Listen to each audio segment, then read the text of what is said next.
now process church and continue.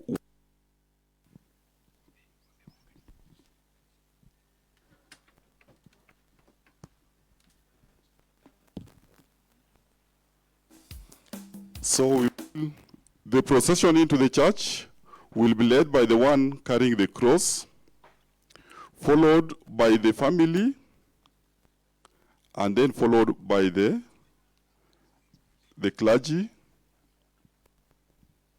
Of course, between the clergy and the family will follow the body of our sister. Thank you.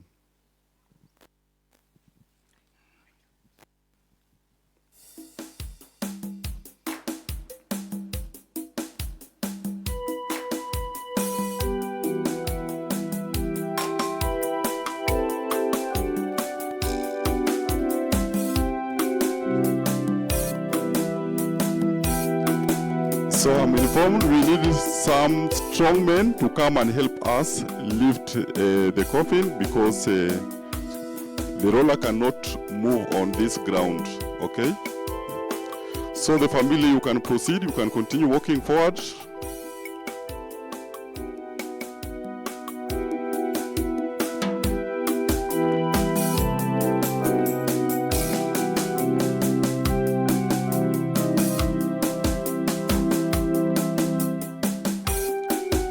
So the pastors who are not vested can take lead, and those who are vested can follow.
Tumsifu Yesu Kristo.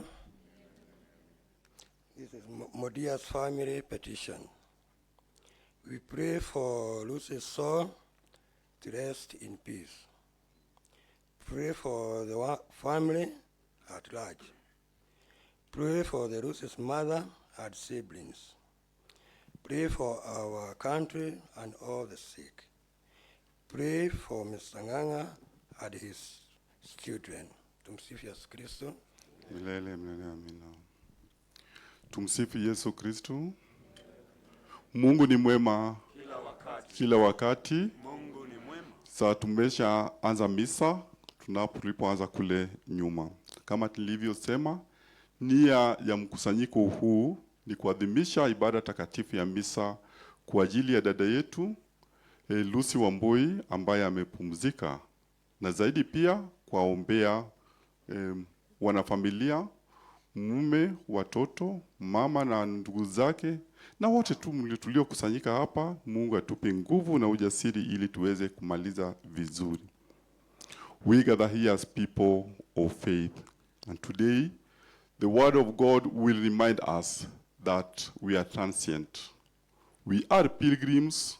We are moving to a particular destination, and for us believers, that destination, we do hope, it is to be with the Lord in eternity. And that faith gathers us here this morning.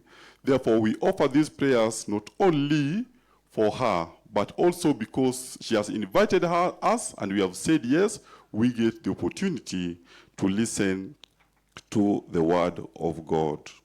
We pray that God, who is the creator and who is merciful, may be merciful on our sister. Tuombe.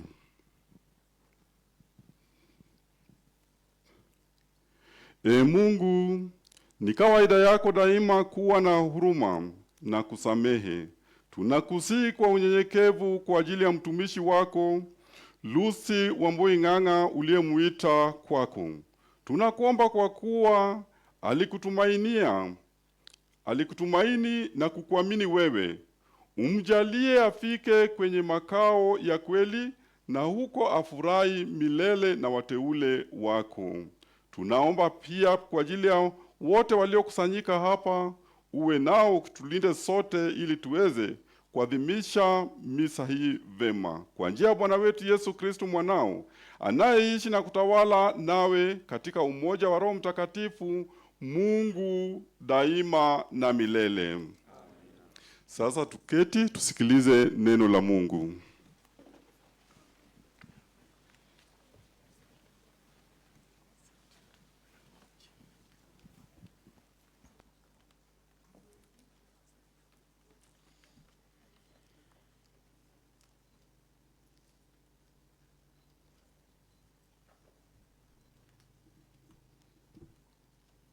We'll get our first reading from Isaiah 40, verses 1 to 8. And the scripture says, "Comfort, comfort my people, says your God. Speak tenderly to Jerusalem and proclaim to her that her hard service has been completed, that her sin has been paid for, that she has received from the Lord's hand double for all her sins. A voice of one calling in the desert, prepare the way for the Lord, make